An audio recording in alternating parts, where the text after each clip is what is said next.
Hello, everyone, and welcome to The Traitors. We are going to be talking about episode finale. That's what it is. Episode 11 and episode 12, the finale and the reunion of The Traitors US season 2. But first things first, smash that like, you guys. Let's set a like goal for 600. See if we can hit it for this finale. You guys are amazing. You've already started the party, the Traitors reunion season finale party. Pilar, thank you so much. I believe this is it notified me that this is the first super chat you've ever given on YouTube, if that's correct. That's what they said. So thank you for choosing me to be the first super chat you give. I feel very oh my God, I don't even know what to say. I feel very special. Very, very special. So thank you, Pilar, for the super chat. Miss AB, you guys were given super chats before it even started. Says, I have to catch the replay, but I wanted to say that I really enjoyed the season, these recaps, the final winners, and the reunion. Me too. I have so many opinions on this. Obviously, you guys know me. I have layered opinions, I guess you would say. I just remembered I didn't put any earrings on, so I'll put earrings on while we talk. I know people feel very strongly about this finale and the reunion. And so I want you to feel comfortable telling me your opinion in the chat. Remember, we don't have to agree. I'm very opinionated, but you're welcome to have your opinions, and as long as we're not assholes to each other, we can coexist and realize it's just a silly, lovely television show that we are talking about called The Traitors.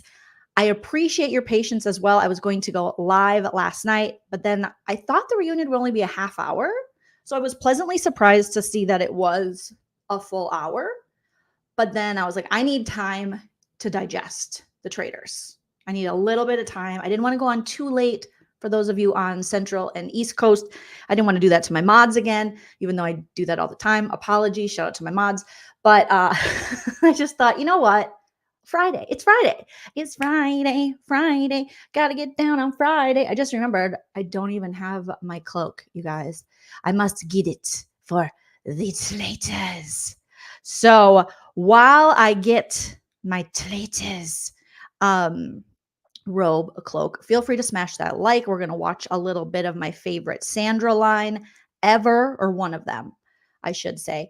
And subscribe if you're not already subscribed. And if you want to support the channel further, you can always send a super chat like Miss AB did and Pilar did. All right, so I'll be right back. I'm 74. I didn't think Larsa and I were born in the same age because she looks like at least 10 to 12 years older than me. Okay, that didn't last as long as I wanted it to. I didn't even get to get up from my chair. It's in my closet, so I'll watch it again. Sorry. I'm 74. I didn't think Larsa and I were born in the same age because she looks like at least 10 to 12 years older than me. I'm 74. I didn't think Larsa and I were born in the same age because she looks like at least 10 to 12 years older than me. I'm 74. I didn't think Larsa and I were born in the same age because she looks like at least 10 to 12 years older than me. I'm 74. You're lucky that I'm gracing you with my ideas. Hello and welcome to The Traitors.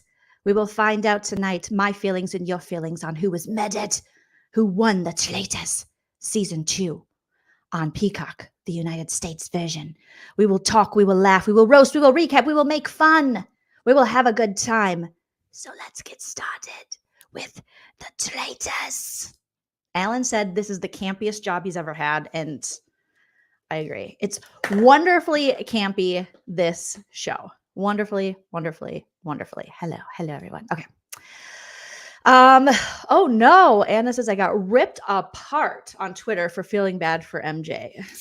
Why would they rip you apart? Pour a beverage, you guys, because we gotta dive into this Friday and just, really get our feet and our butts in this stuff. Okay, let me close down this and let me bring up some screenshots from the episode and the reunion, and we will recap it like we do with a comedic twist. Okay.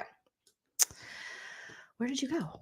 Where did you go, my lovely? It's always interesting trying to find. I love the camp too, Michelle. I love the camp of this show. I love everything about this show. I'm so excited that Alan at the end said that they are renewed for a third season, which we already knew, but it was great to see that is, straight from Alan's mouth at the final or after the reunion. That was really good to hear.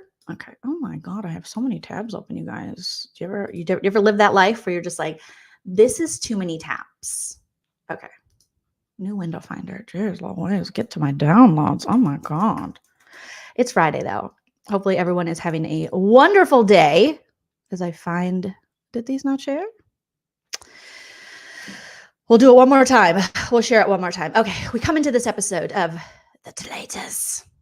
Oh, there they are. Hi, good to see you. Screenshots. Okay, cool. We're not going to probably play any video on the screen because you know how NBC Universal, even when I make them into cartoons, even when they have funny voices, even when they're not really even talking, they love to strike me. That's just how it is. Okay, so we come back into The Traitors, and we have to decide who Kate has decided to murder. Kate is the last of the Traitors, and she is feeling some type of way. We knew that last episode she left herself pretty vulnerable as a traitor with that strange comment that she made to Phaedra, where she's like, you play not a strategic traitor game, you play a selfish traitor game.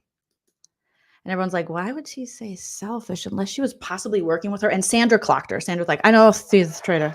I'm going to get her ass, okay? I'm going to ask Kate, what do you mean by that, huh? I love Sandra with braces. I hope, for her sake, I hope she gets her braces off, and she will. But for my sake, I hope she never gets her braces off because I love it. So I'm pretty sure that it's Kate. So I'm just going to Kate, why'd you say that? That's interesting. Okay, cool. I'm just going to keep eating my food, but definitely take notes. All right? So, Kate's down there and she's like, he's like, well, the first thing you're going to do, Alan asked her, and she says, probably redecorate the turret. So she's debating between Trishelle and Sheree. And now I understand her logic. I probably just would have went for Trishelle because screw it. You don't want two people in the end, especially two challenge people that you think could be working together. But hindsight is the 20 of the 20. So she takes out Sheree. And I'm like, I understand she's trying to get the scent off Bravo. And it did work to a point where people were like, oh, it's Sandra then, if a Bravo person went. But I feel if she would have taken Sheree, or if she would have murdered Trishelle, obviously Trishelle being a winner here, it would have probably fared better for her. She was probably screwed either way with Sandra because Sandra was probably going to end up taking her out. But I think the thing that majorly screwed over Kate was her saying that thing about Phaedra. And just Kate, Kate said she liked the show. She said, this is the season I liked. Last season I hated those people. She's like, I didn't even like those people. But this season I like these people. And she did come in late as a traitor. And she even said on the reunion, she didn't think she deserved to win because she came in late. And then she became a traitor. And she feels as though a lot of people put in a lot of work that she didn't. And that's a great way to look at it. Yeah, Kate had glimpses of greatness mixed with huge mistakes. Okay. So they wake up in the morning. They're like, waking up in the morning, thinking about so many things. I wonder who's going to go home. And it's Sheree. And CT tells MJ, I'm sus of Kate. Kate is doing some shit, from Boston, cars and bars and stuff. I think it's Sandra. Or not Sandra. I think it's Kate's doing some weird shit. Right? And MJ is like, I trust Kate implicitly. Because MJ, she's been playing with Kate and she wants to believe Kate. She wants to believe her Bravo girly. And then Kate comes in. They're like, oh my God, hi, Kate. And CT's like, I don't trust this gal. She's acting kind of phony. She's acting weird. Sandra comes in. Sandra's like, what's up, everybody? Kate, you're still sus. You're sus as fuck. You're very sus. Okay. Anyways, you guys got anything that won't stick in my braces? I need something to eat. Trishelle comes in and they're like, Trishelle. Yeah. And CT's like, hey, it's my girl, Trishelle. It's the only one I trust till the end. Me and Trishelle, yeah, real world for life. So where's my wife? Trishelle's like, Sheree. And then Sheree gets the letter. Oh, poor Sheree. And they're like, by order of the Traitors, you've been murdered. And she's like, and all of a sudden Sheree's like, You know what? I knew it was Kate. I knew it was Phaedra. I knew it was Dan. I knew it was Parvati. I understand this whole game. I had a plan, but it wasn't until I got down to the final 3.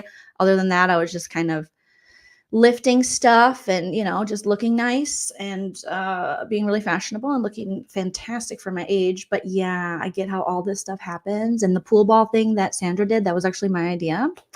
We're like, Sheree, where did she come from? Sheree was just like, and another Traitors Kate, and I knew it was Phaedra and Parvati, and oh my God, and Dan, let me tell you, from day one. So then Sheree's like, at first when she looked at it, she's like, which, I'm sorry, did we get renewed for Roa? Is this Roa? Okay, it's not Roa. Are you guys sending me something She by Sheree so I can wear it around and get the She by Shein? No? Okay. Oh, the Traitors, I'm on the Traitors. And then something just sparked in her brain. And she was like, oh, yeah. Oh, yeah, here's what's going on. And we're like, damn, Sheree. So Sheree goes.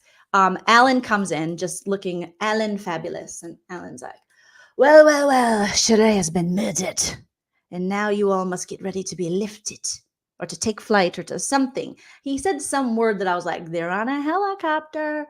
But first, eat your breakfast. Get a good breakfast in. I know my Scottish accent is horrible. The traitors. And then we will, you still have quite a few obstacles to get in the Traitors before the end. Have fun. Will we miss Sheree? No. And he leaves. All right.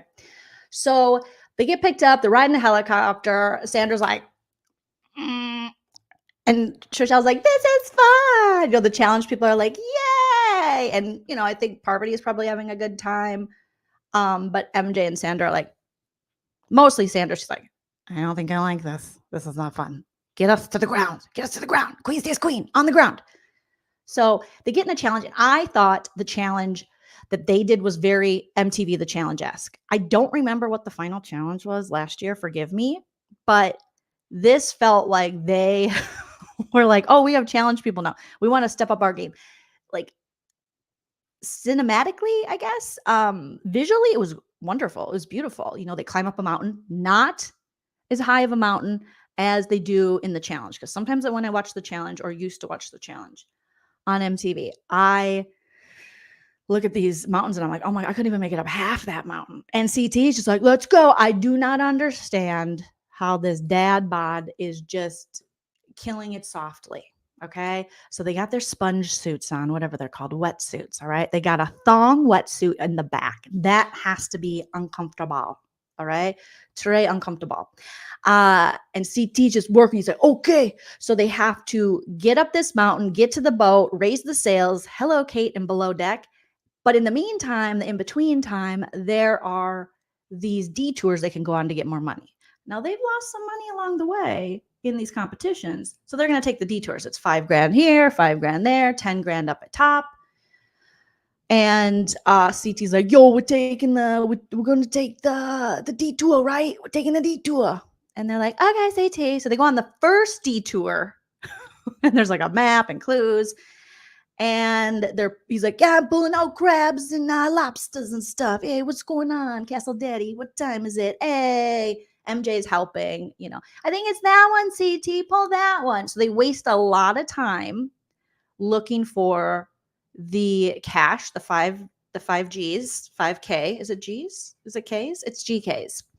And then Sandra and Trishelle, which I was surprised about. I'm like, Trishelle, you are on the challenge, girl. I mean, I don't know if she's been for a little bit, but I didn't feel like she would need to take such a break because MJ is with CT and Kate. And CT's like, hey, we're going to go on another little detour. Okay, let's go. Get in the car. Let's go.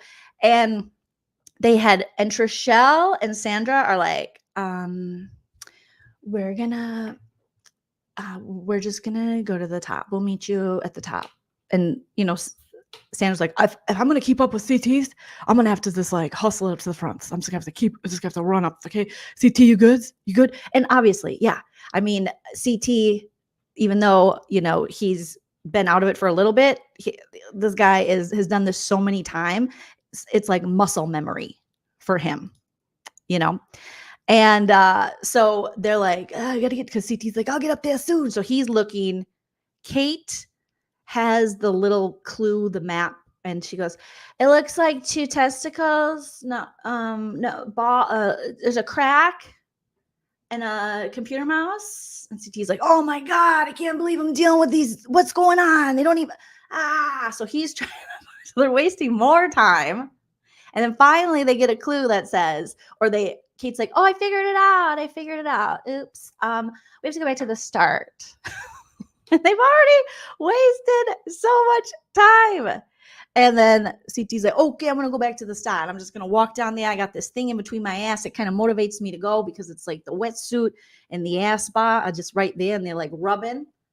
And MJ and Kate are thinking, all right, we'll meet you at the top. Bye." And Sandra's like, "Where are these? We only got 20 minutes. So I loved a tweet on X, even though it's Twitter, because it'll never be X to me, that said the biggest traitors in the game are the competition clocks. Because I know they were trying to really get us all revved up and excited and will it happen? But I'm like, somebody's playing with these clocks a little bit, because there's no way you can get from that underground tunnel thing to the boat in 5 minutes and get everyone on the boat. It was crazy. So CT goes back to the beginning to get the thing he needs to get the next $5,000. And I'm thinking, it is only $5,000, sir. Do not start at go. Just keep going forward. But sure enough, there's CT's like, hiking down. He runs down the freaking mountain. And then he makes it back in time. Castle Daddy makes it back. And they're like, "There he is." Sandra's like, let's go. Come on, guys. And then there's one more detour. So then they have like 15 minutes left. They have another detour where they have to go through a cave, hold on to a rope.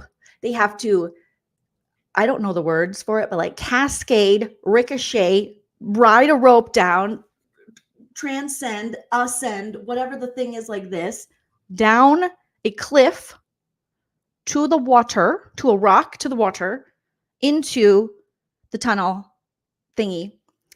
Clearly, if you want hard-hitting competition discussion, come to me, all right?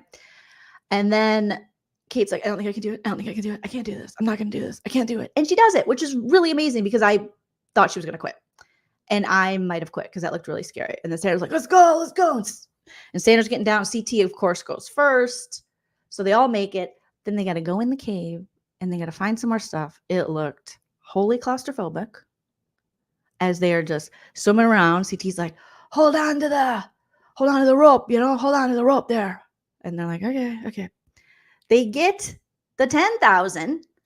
And then I think it was 10,000. And then the boat comes, not Fergie or Fergus or what's his? Yeah, Fergus. I always want to call him Haggis. Fergus. I don't think it was Fergus.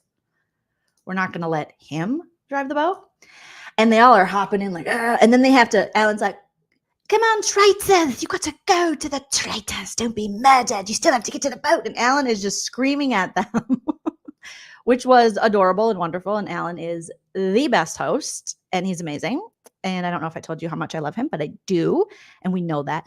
So they get to the boat, then they have to hoist up the sail. And I'm thinking, Kate has got this. I know she was just Chief Stew, I think, when she was on Below Deck, but she's got to know her way around a boat and a bow and a thingy. Kate was like, oh my God, it's so hard.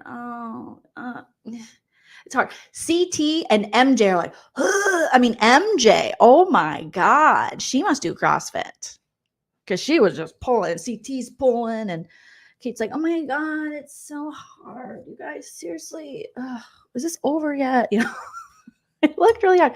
They raised the sail and they won the money and they were so happy. And they were like, yay! But now they have to go back to the castle for one final banishment. Now, when they get in the cars to go back, it's CT and Kate. There's already been discussion that Kate is the traitor. However, in the car, they start talking about it, and Kate is pushing Sandra. CT's like, yeah, I never thought about it like that. Okay, yeah. Kate's like, yeah, come on. And CT's like, I really believe Kate. I kind of, I thought she was a traitor, but, she's really making some sense. She's making some sense. I got to watch the UK version, Amy. I have not watched any of the other versions, and I definitely want to check that out. But the UK host looks adorable, and I like her bangs. All right. So they're, they're driving, and Kate's like, am I a, CT's like, you a traitor? You a traitor? She's like, am I a traitor? No. Oh my God. I can't believe you asked me that. I came in the game late. I am a faithful. No, why? And for some reason, he thought that was very believable. I obviously am biased because I know she is a traitor. So I'm thinking that ain't that believable. But CT thought that was hella believable. So meanwhile, in the other car, they're discussing Kate. And it might be Kate. Now they get back to the castle and everyone's getting their food. They're like, I'm starved. They're making their rounds. CT and Trishelle have agreed to vote together to get out Kate. However, CT's like, yeah, I don't, yeah, okay. I mean, we can do that. And then they talk to Kate, or they talk to Sandra, and CT's like, yeah, you know what, Ma, is they've been throwing your name out there, Sandra. Sandra, they've been throwing your name out there. And Sandra's like, are you serious? She's eating her food. She's like, are you serious? Me? Sandra. Queen says queen? Oh, no. Okay. Who did it? Who did it? Who done that? Is it Kate? Okay. So then Kate comes in. They leave. And Sandra's like, so what are you thinking, Kate? What's going on? What's happening? What's happening, hot stuff? Okay. I'm just eating my little stuff here. A little soup. We got a little tomato basil. You like tomato basil? I like tomato basil. You a traitor? You talking to me? You say I'm a traitor? Okay. You like a little tomato basil with your tradiness? Okay. What's going on? And Kate immediately is like, okay, what do I do? What do I do? What do I do? She says, Sandra's like, I heard you bringing up my names. You bringing up my names? What time? What's up? You bringing up my names? And Kate's like, no, it was CT. He brought up your name. I didn't bring up your name. I don't want you to go. I like you. You're great. Okay? You're hilarious. Queen stays queen, right? Hashtag survivor. No. And Sandra's like, okay. All right, so we got to get all CT. All right, let's do it. And Kate feels so good. She says, I cannot believe. She's in her diary. She says, I cannot believe that I might have tricked everybody. And oh my God, I can convince whoever's a traitor. I might just tell them that Alan's the traitor at this point. And I'm thinking, I don't know about that. So Kate's on a mission. So she's put salt in Sandra's game. Obviously, MJ believes Kate. Sandra is trying her best. Like, I'm not the traitor. I mean, obviously, but I did hear you were talking about me. So then Kate and CT are in the same room together. And he's like, hey, yo, you plotting against me? Is that what you're doing, huh? And Kate goes, I heard you're plotting against me. That's what I heard. Yeah, you said my name. CT's like, who said? Sandra said you said my name. What does Sandra say? Sandra says she's voting for you. Oh, looks like everybody's kind of just doing their thing, huh? Just saying what other people want to hear. Yes, well, it sounds like everyone's just saying what they want to hear.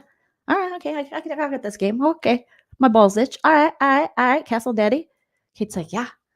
So, I mean, I know I'm not the traitor, but they're saying your name. So immediately then, I'm thinking, fudge, Sandra is screwed. And I love Sandra. Sandra's my favorite. Sandra's my fave. Like, she's so great. So then we go to the final round table.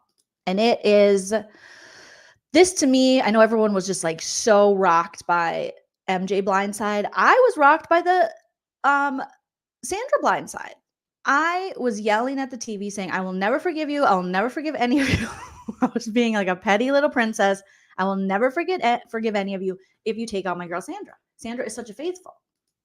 CT's like, let me start. Let me start. Okay, here's what's going on. Okay, I know we're like gamers and stuff, but Sandra, I think I don't know. I think you might be a traitor. And Trishelle's like, what is he doing? That's not what we talked about. CT, he's not. What? She's not the traitor. It's Kate in her head. And I'm thinking, oh no. And Sandra's like, we talk about CTs. We're friends. We're bros. We're buddies. Grab balls. What's up? What's up? CT says, I think, yeah. And then Sandra's like, I'm sorry, but Kate is dressed like a traitor. Look at her. She's like a traitor. She's got a white on white with a peacock feather. That's so traitorous. She's a traitor. What's going on here? You guys, I'm faithful. I'm down for, would I have loved to be a traitor? Hell yeah. You people expect me a traitor? Hell yeah, but I'm not. I'm not. I'm not a traitor. You know, it's Kate. She's sus as fuck. Look what she said to what did she say to Phaedra coming in? It's sus. What's going on, CT? You got to use your brain, not your muscle. You can't be using your balls over there, okay? And CT's like, no, I don't know. I don't know, Sandra. You're giving me you give me traitor vibes. She's like, are you fucking serious? There's no way I'm giving you. CT, come on. What's going on? And Kate's like, if anyone just looked at Kate for a second and saw these faces she was making, she was like, mm. And then MJ's like, yeah, I do. I have a good feeling about Kate, and I have a really bad feeling about Sandra, unfortunately. And Sandra's like, well, here's the deal. I can't do nothing to prove it to you. You see her being sus. You see her being weird. She's weird. She's a weird lady. But okay, if you want to. But I'm just saying, like, that's all I can do. I can tell you, I'm not a twit. I'm sorry. I pulled a peppermint there. I am a faithful through and through. And you know that. And I'm the most faithful. I got my favorite blouse on, but I got another favorite blouse that I'm going to wear later. But if you guys want to screw me over like this, I mean, go ahead. But you're never going to see this apartment 9 again. You're never going to see the Lauren Conrad collection I have coming from Kohl's. Okay? You see this gold necklace? All right? I painted my nails pink. What's wrong with you people? And poor Sandra, it goes to voting, and I'm like, don't do it, don't do it, don't do it. Freaking Kate. I vote for Sandra, and I'm like, Kate, I love you, but no. I get it. You have to. Okay, fine. And MJ's like, oh, Sandy, it's you. And I'm like, MJ, okay, fine. Whatever. And then CT, Sandra, I'm so sorry. I'm sorry. I'm so sorry. Just, I think you're a traitor. And then Trichelle's like, I can't do this.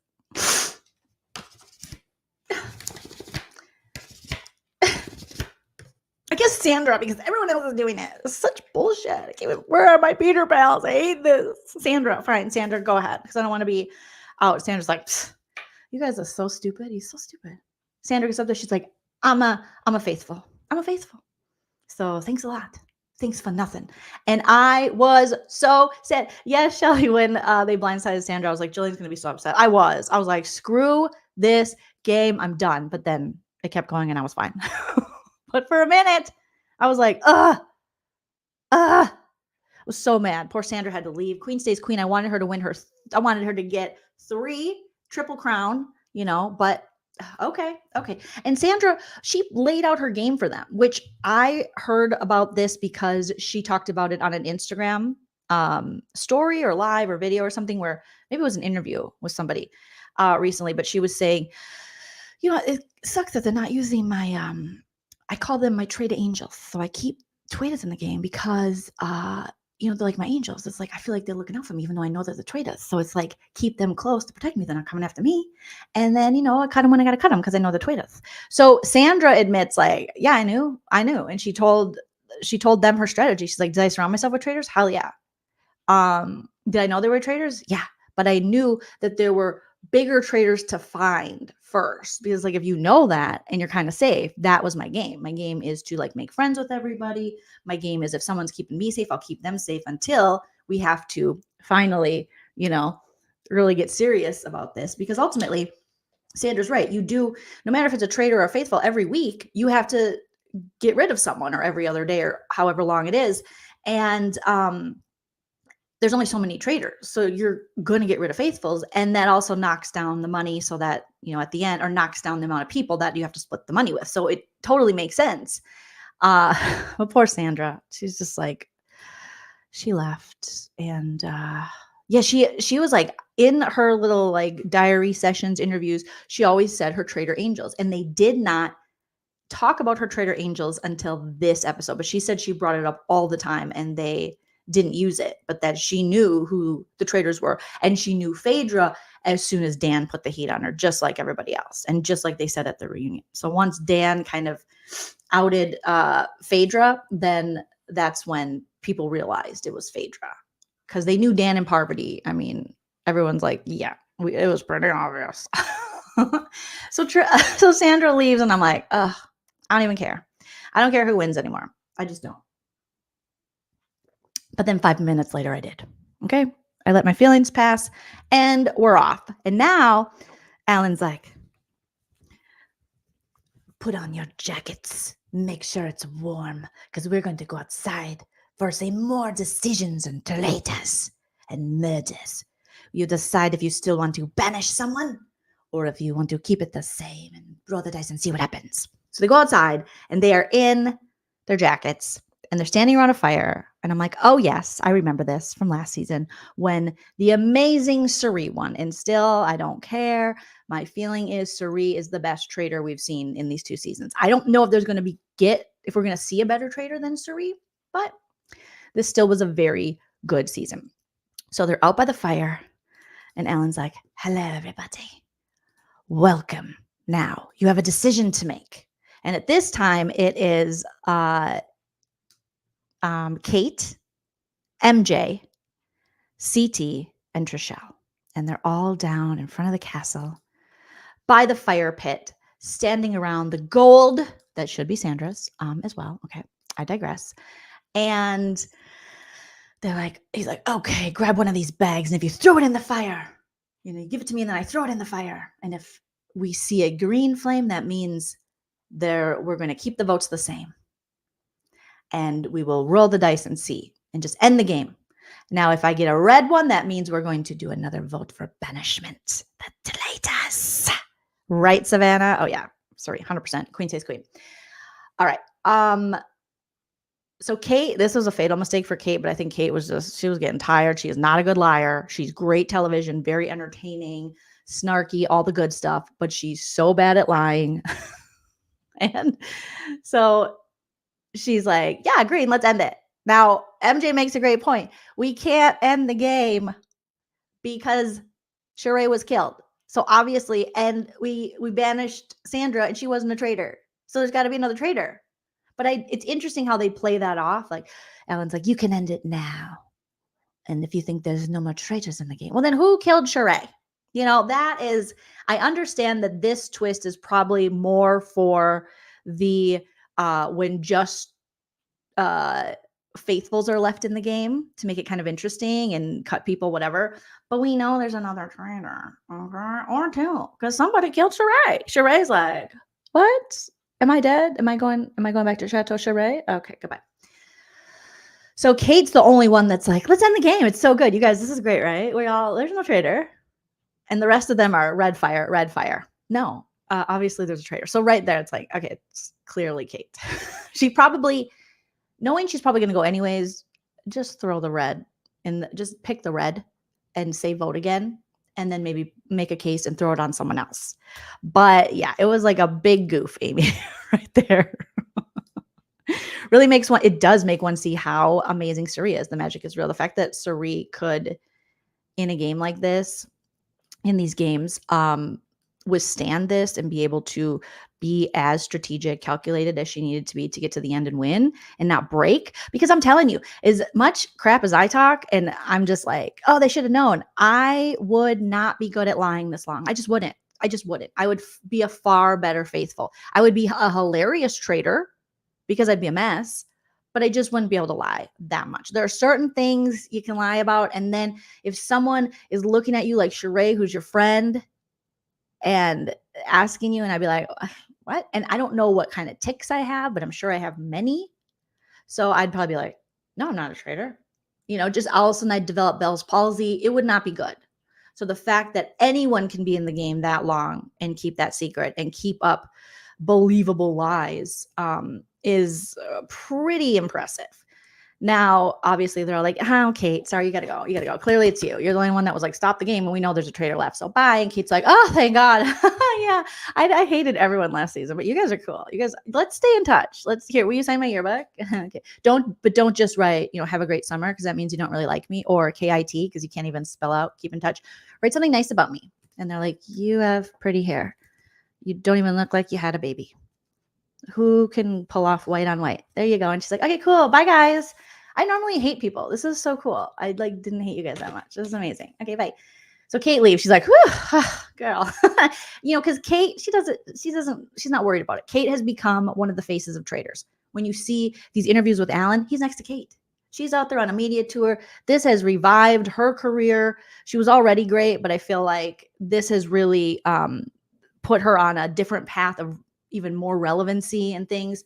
So she's like, awesome, cool. I got to sleep 8 hours away from my baby. Deuces, bye. Even Trishelle, you're not that bad. You're like, you're okay. Okay, bye-bye. Bye, guys. I got to go pump and dump. So she leaves. We're left. And I'm thinking, they did it. MJ's so proud of herself. She's like, I'm so proud of myself.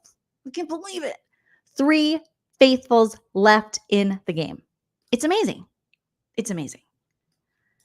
So then Alan goes, okay, now we're going to do it again.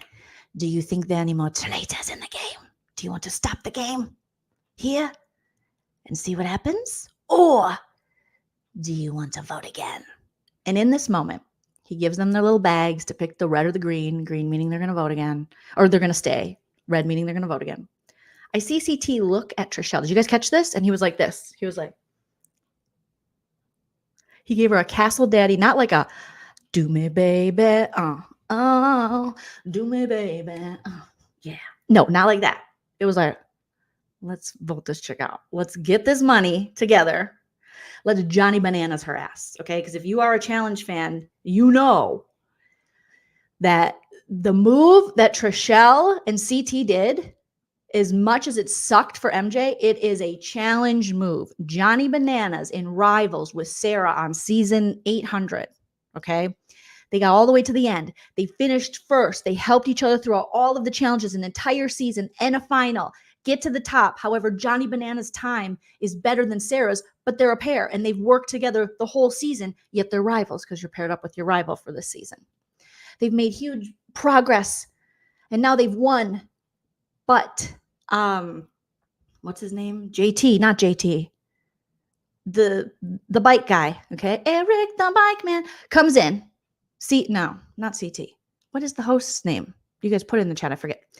He comes in and he says, you have a decision to make, Johnny. Do you want to keep the money all to yourself, $250,000, and get the most money any person at the time in challenge history has ever seen on their own? Or do you want to split it with Sarah, your partner? You get to decide because you had the better time.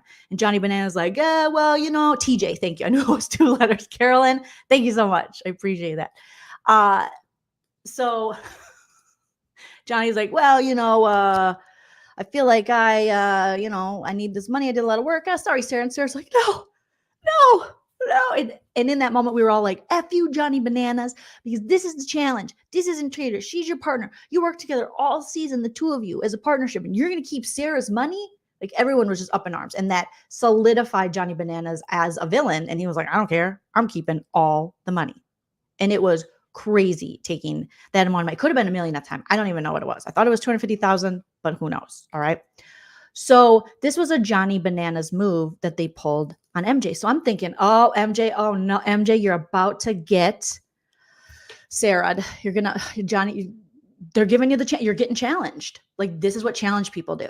I'm thinking for sure they're going to vote out MJ so that at the end, it is just because the game will not end if you keep wanting to vote until there's 2 people left and then it's done. Then you don't have to throw those bags in the fire.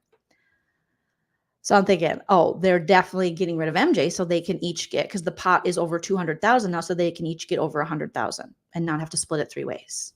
And MJ's like, this is so fun. We are all faithfuls. And we made it to the end.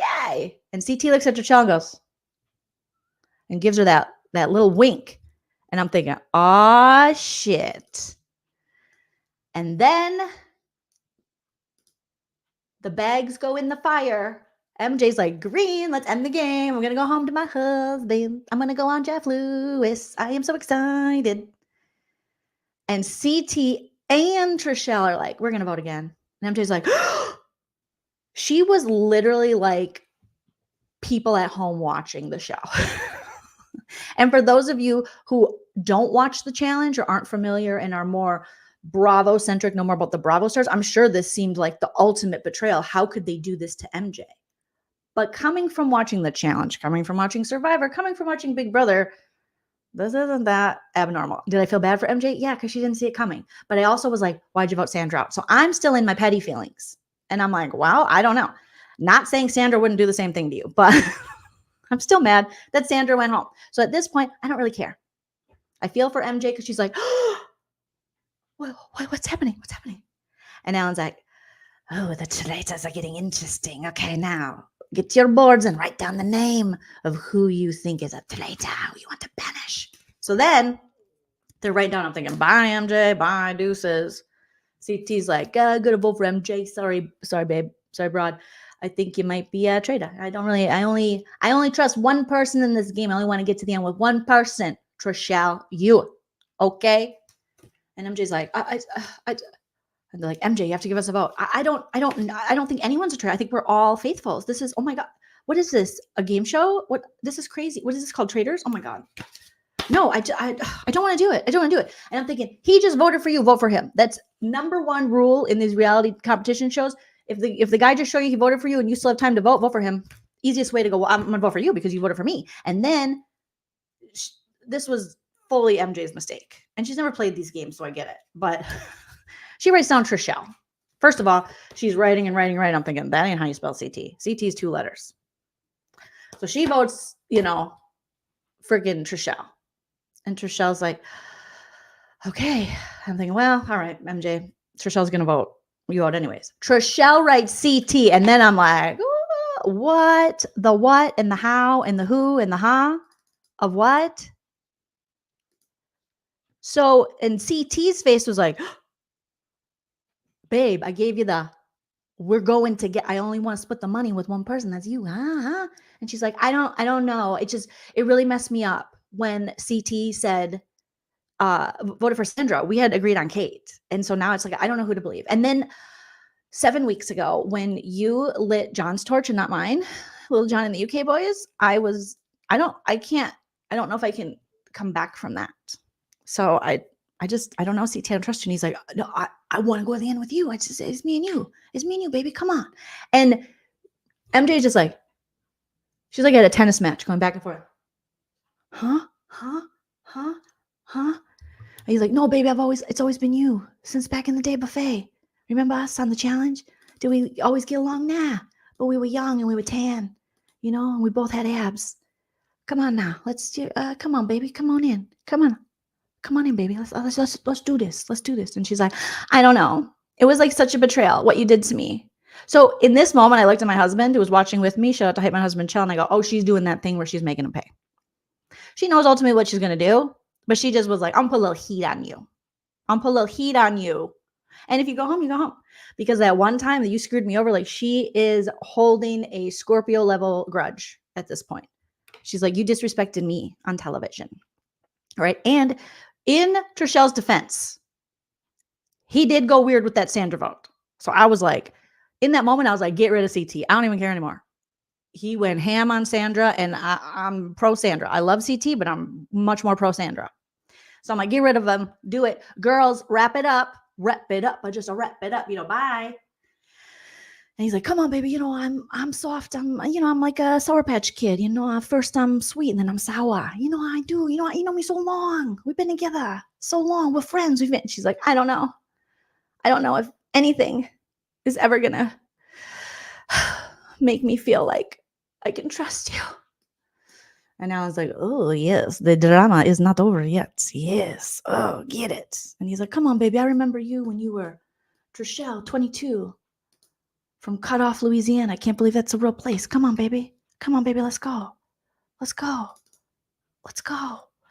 NYC girl says I was seriously considering banks. Thanks, Joleen. I think you just saved my life. You're so welcome. I don't know what I did, but you're so welcome. So then they're at a tie. They're at a standstill.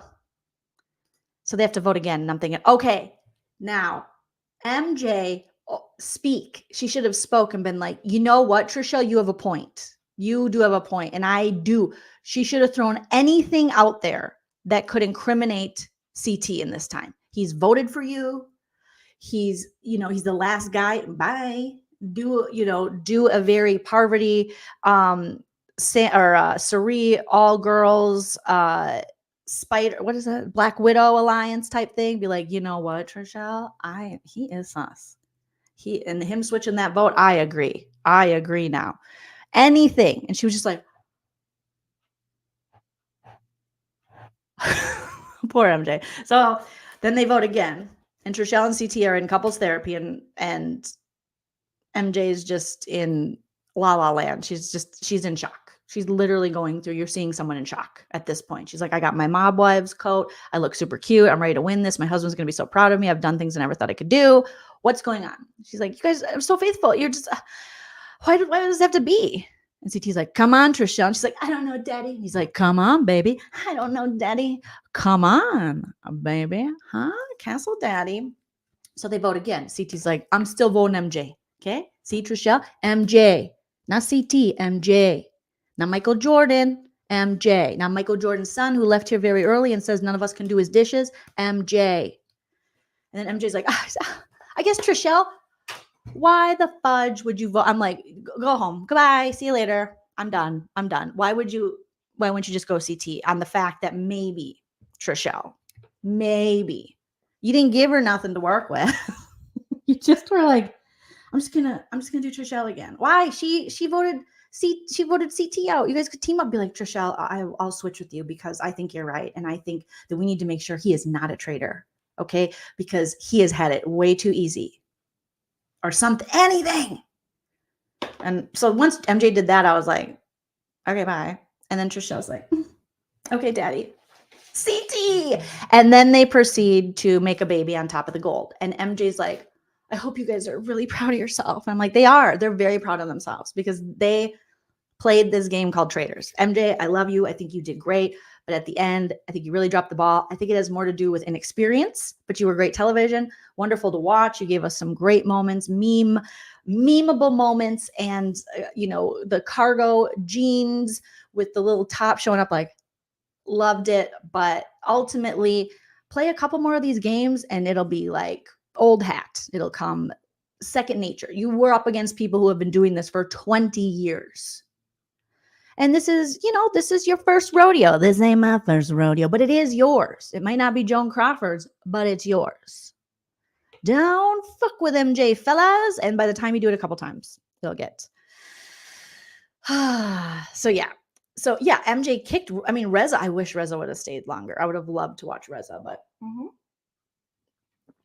so there were just things that MJ did that got her to the place she's in. So I don't think she's like a full. Do I feel bad? Because it is kind of, if you think about it, similar to season 1, where even though you have other, they're all reality stars, you don't have any like normal people like us.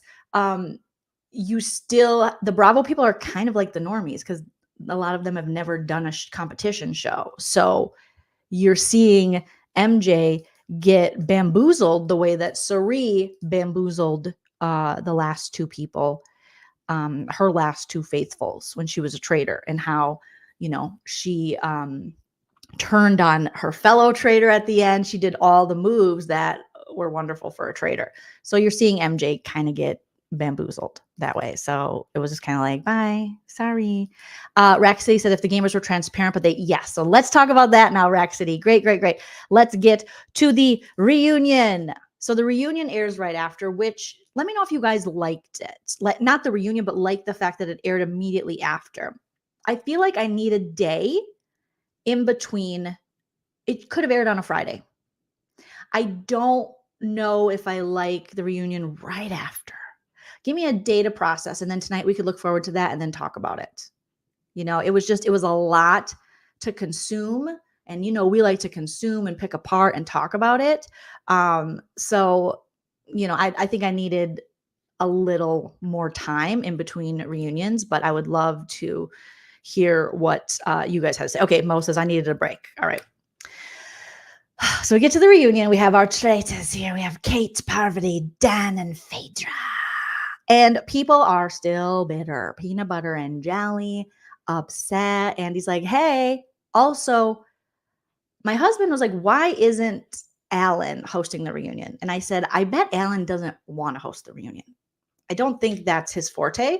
Would I like to see him make a cameo at the reunion? For sure. But Andy's used to hosting these kind of reunions. So I think you need someone who has done this. He's also familiar with a lot of the people. Not saying he's the only one who could do it, but I understand why Alan's like, no, I don't really want to do it. So we get to the reunion, and I agree with Rack City, is that I wish that CT and Trishelle would have just been honest and been like, here's the deal. We ultimately wanted to, get MJ out because we were going us two to the end. And we've played enough games to know that cutting the most people you can and getting it to the lowest number, the more money you get to keep. It's basic math. It's what happens in this game all the time. That's what we did. We're sorry, MJ. You're a casualty of that. We really liked you. You're great. But ultimately, we had this plan to stick together. We were a very strong alliance, the two of us, and we wanted more of the money. So that's what we did. This is a game called Traitors, and ultimately, this game forces or opens the door for faithfuls to ultimately become the traitors if they make it to the end. Because once they suss out all the real traitors or the real traitors, then they can become the traitors by making decisions like they did to cut out a fellow faithful for more money. All right. So I agree, Rexy. I would have liked more transparency there because I feel like they're really trying to push a narrative that CT and Trishelle are just, they're just mending their relationship and they've come so far. And it's such a nice story. And okay, a little bit, but also you guys are gamers. You play games like this so many times and you realize that, if you get to the end with just two of you, you're going to get to split more money. So it's a better deal for you. So just say that. But to make it feel like I really thought there was a traitor. And granted, they could have. Maybe. Who knows what happens to your brain in that game when you're doubting everybody. And maybe at the end, that weird, wonky vote, well, the hinky vote, like in Big Brother for Sandra, which wasn't technically a hinky vote, but him not talking to Trishelle about wanting to vote Sandra out, maybe that really did lead her to think he was sus. Maybe she's been screwed over so many times by CT that she really did feel that way. But that's how it is. Anna says, I loved Peter bringing the rose. He took the Phaedra reads in stride and made him look, so much better. I thought for sure we were going to get Peter going, Phaedra, you hurt my feelings. And he didn't. He was like, Phaedra, can I ask you something? She's like, okay, baby child, sure, what's up? And he's like, okay, Phaedra, I don't want you to have to kiss my ass, but I would like you to take this rose. And she was like, oh my gosh, sweet baby. And we didn't know that Phaedra was a Bachelor Nation chick. I didn't know that. I did not know that at all. And she was excited when she met him. She's like, oh my God, maybe I missed that in the first episode, or maybe they didn't show it. I'm not sure. But I definitely did not know that our dear Phaedra was a Bachelor Nation chick. It makes sense. I could see Phaedra loving Bachelor Nation. So everyone showed up except for, who wasn't there? There was somebody who wasn't there. Wasn't there? Now I don't remember. But everyone looking really, really good. We got asked, or Andy asked the question of Phaedra and CT about the possible showmance. And she was like, he's just a nice guy. He's just such a sweetie. He's so nice. And CT's like, yeah, you don't really know what's real and what's fake and what's happening, because it's a game. But yeah, we got along really well. We got that. They've done it. I mean, it's just, they've done it. She did say sweet. Yeah, I think they did it. I think they should do it. I hope we see them again. I normally, as I get older, I'm like, I don't like stan relationships where I'm like, showmance, hook up. I think sometimes it can add for more comedy for me to roast and stuff. But normally, like when I watch Big Brother, I'm like, they're young. They're going to break up anyways. Who cares? I don't want to watch them have sex on a butterfly floaty in the have-not room. No, thank you. But with this, they're older. They've both been through some divorces. They have kids. And then I'm like, oh my God, I'm here for this, like, not golden bachelor, but midlife bachelor moment with these two. So I want them to be together and have just a beautiful life together. And have him just fall asleep while being caressed by her mile-long eyelashes, which he mentioned, her batting her extremely long eyelashes. Katie says, yes, Max. I wonder why Max couldn't come. I hope he's okay. I would like to hear from him because he was hilarious to watch. He's like, I don't trust anybody in this game. You're a traitor. I don't care. I'm not, I don't vote with anybody. It was very interesting, his take. Oh, Phaedra was a fan of Dancing with the Stars too. So she was excited to meet Max and excited to meet Peter. All right. Now we're going to talk about the Dan of it all. Dan Giesling. I got to find a picture of Dan. Dan Giesling was so out of it awkward at this reunion. This was really it was almost cringeworthy. What, I guess we've never seen Dan on like a reunion situation. We've never seen him fully confronted in a not safe space, I guess, within the Big Brother walls and world. But as Dan tried to explain his game and get out of outing Phaedra and looking like he was doing it because he was mad or wanted to save Parvati or had it out for Phaedra from the beginning, which is what Phaedra pointed out, that him and Parvati, they had talked early on about cutting Phaedra and really not giving Phaedra's game enough credit. Dan, he looked nervous. He had capri pants on. Who did this to Dan? Someone took Dan's socks. They made him wear high waters. And I know that's like the thing that some people are doing, but you're not LeBron James. We can't have you walking out here in capris with the game you just played, Dan. You are from, where's he from? Michigan, Dan? I love Dan from Big Brother, 100%. Dan has given me so many wonderful memory strategies, moments in Big Brother, Dan's funeral for life, okay? But I was like, send Dan home. Send him to the nurse's office. He looks pale. He looked scared. Johnny Bananas, right off the bat, he's like, well, you don't take it, you're not taking it personal, Johnny Bananas. He's like, yeah, I am. Johnny Bananas on his story took Dan's, before the reunion even started, he took Dan's place setting, I think not place setting, but like his badge that signified where he was going to sit on the couch. Johnny Bananas went on set and rubbed Dan's lanyard name thing on his butt. I mean, granted, it was over his pants. He didn't put it down his butt. Like Tom Schwartz from Vanderpump Rules put the steak in between his butt cheeks and then fed it to somebody. And I'm like, oh my God. Bare ankles and shins. It was a mess, DGF. It was a mess. So Dan's like, well, I mean, I just respect you because, Johnny and CT, they've been doing this forever. And they're best friends. And Johnny's like, best friends? And Dan, no. Dan. I needed you to do a little more research into the game. I know you like the video games, but maybe he could have twitched some of the challenge seasons to see where CT and Banana stood.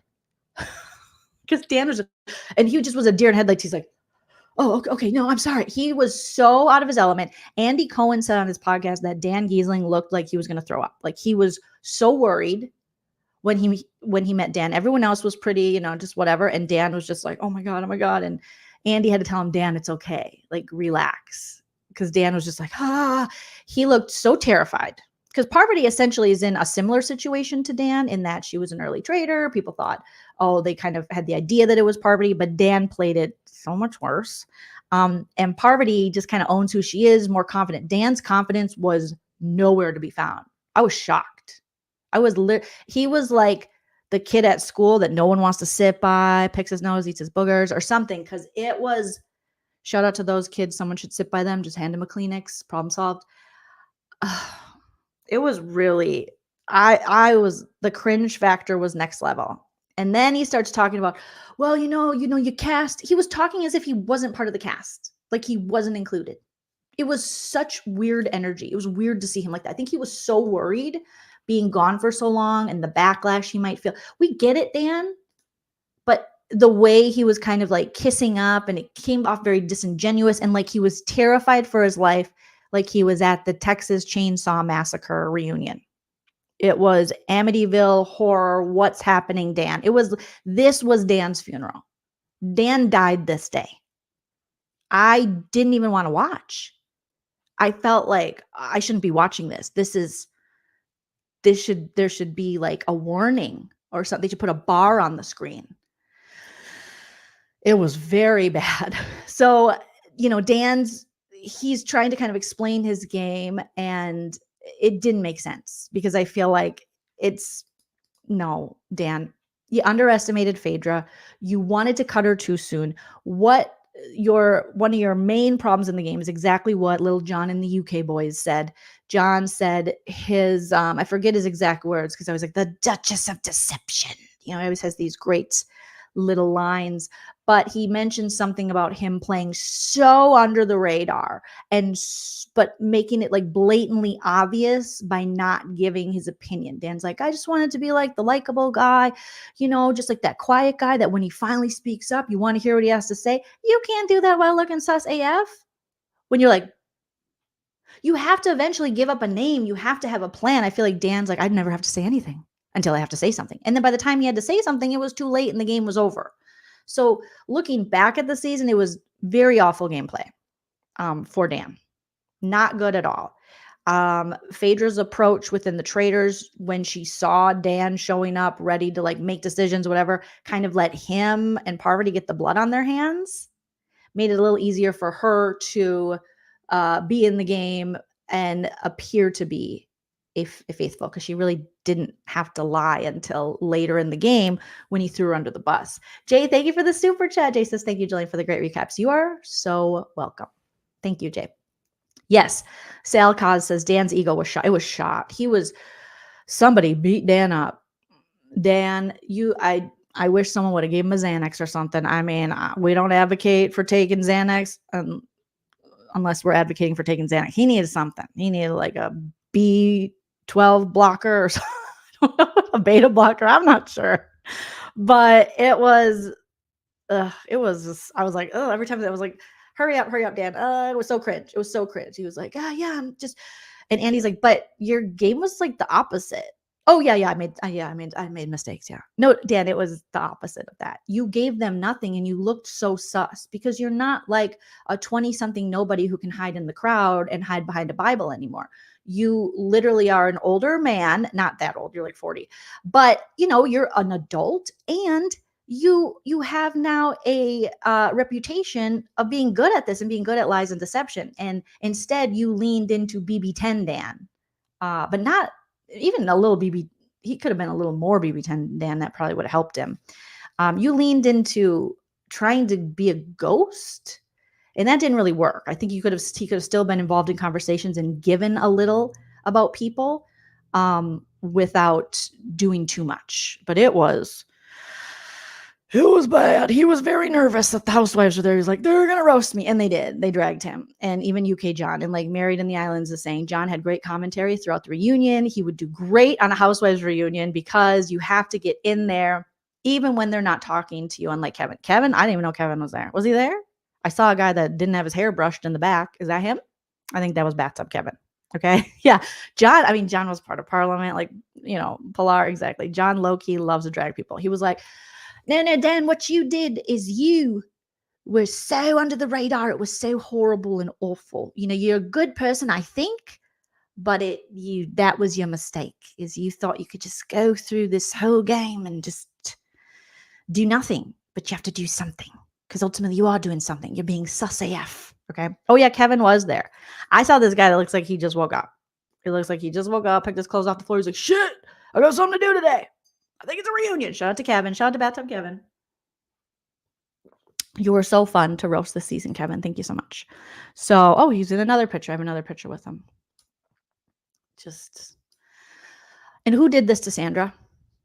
What in the Dorit Kemsley is going on? So I have to sit through this, all of the Real Housewives of Beverly Hills, which is, it looks, I want to do this to her face. And then they do my queen like this? No. This is not Beetlejuice. I don't like it. It doesn't fit Sandra's personality. Why? Who decided this was a thing to do? Stop it. Leave her alone. Other hair pretty. Makeup pretty. Stop it. Who does this? What's going on? It looks like a sweaty hairpiece after mowing the lawn. I don't like it. I don't want it.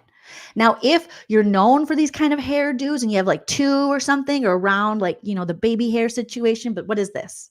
This is just a rando flyaway they forgot about. And we're like, stick it to her forehead. Make it a whoop-de-woo, a woolly-woo, a twirly-twirl. Ugh. It was horrible. Let's see what you guys are saying. Yeah, Dorit was on Traitors.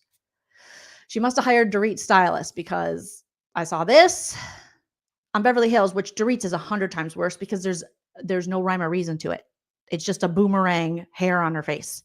That's like, you got a little something. It's like when someone has something in their teeth and you're like, I don't want be the one to tell you. And I just won't look at it. So the whole reunion, I'm just like not looking at her forehead or her face, which is weird. And then we get Sandra with this. And I'm like, what are you doing to her? If someone did this to me, I would punch them. It's the only time I advocate violence. Sandra, is it paying homage to the scar she had most of the season, the Harry Potterness? I mean, what is happening? It is so bad. It is so bad. Phaedra looked the best, in my opinion. She looked so amazing. The gloves, the hopefully faux fur around the gloves, the eyeshadow pop with the dress pop, everything was working. The hair, everything. Why couldn't we give Sandra some of this? Let Sandra have her tots out a little bit. Less hairs out, more tots out. Parvati, gorgeous, beautiful, loved it. Here is an unpopular opinion. Feel free to roast me if you want, but I actually very much like Trishelle's dress. I liked it. I think this is Parvati and Sandra. Sandra, they did her dirty on the length too. This is the traitors. It's long gown, castle. Why are we cocktailing? Why are we mother of the briding this woman? Why do we have these closed toes? Is that a round? Okay, no.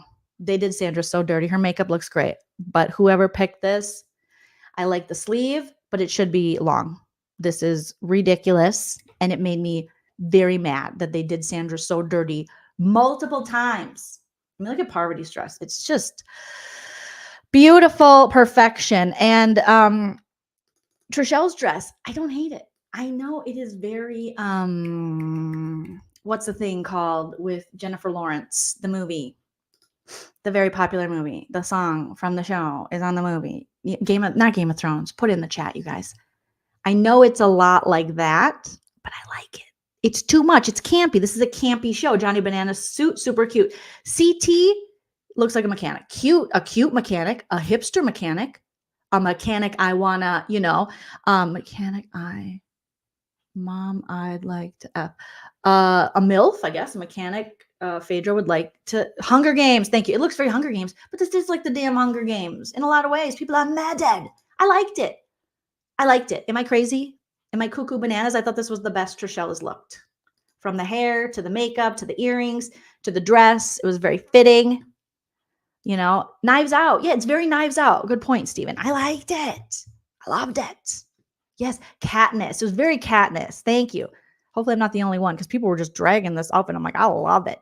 Even Larsa. Larsa was there. I liked that she was paying tribute to the funeral and maybe the funeral of her relationship with Marcus Jackson and Jordan, whatever his name is.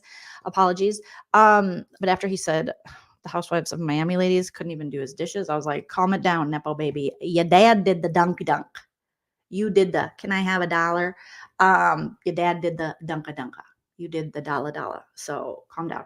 When these Nepo babies, I'm like, when they get in their egos and their heads and start putting down people who actually work and didn't have that much of a head start like he did, don't like it. They asked about their relationship. Roaring, bring a book. I don't care anymore. These two are a mess. They said they hit a speed bump and I don't care. You guys are both you're too old to be this thirsty on social media. Unfollow, follow. You're in a relationship.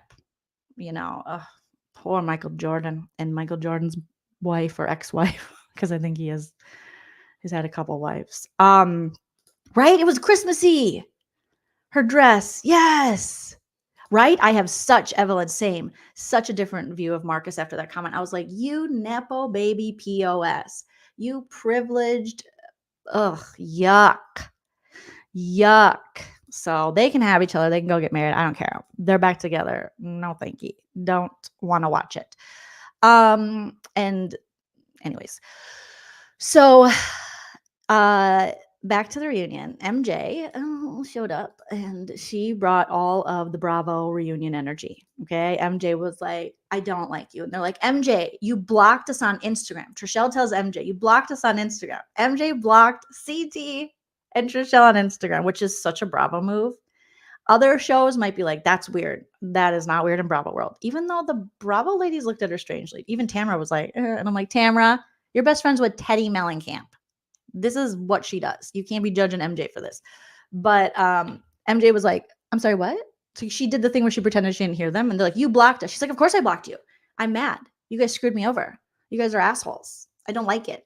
But it seems like MJ was more mad at Trishelle, and Trishelle finally said, "Why are you so mad at me?" And MJ says, "Let's pull it up, you guys, and hear what she said." I think someone just sent me a PayPal. Thank you so much, you guys. Let me make sure I shout it out, unless it was something that I paid, like my Sling TV or something. Sometimes that happens. Thank you, Betty. I got your PayPal. That was so sweet of you. I'm going to turn my ringer on so I can hear it. Thank you so much, Betty. One of my favorite Taylor Swift songs. Betty, Betty. But I think it's because of me. All right. Such a good song. You heard the rumors from Inez. You can't believe a word she says most time, but this time it was true. The worst thing that I ever did was what I did to you. So if I just show up at your party, would you have me? Would you want me? Would you tell me to go fuck myself or lead me to the garden in the Okay, I'm sorry, guys. I have to. I just love that song. I'm only 17. I don't know anything, but I know I miss you. Okay, that was horrible. All right. Where did I save my savies? I'm looking in my X. What will be X to me? My Twitter. Okay, let me know.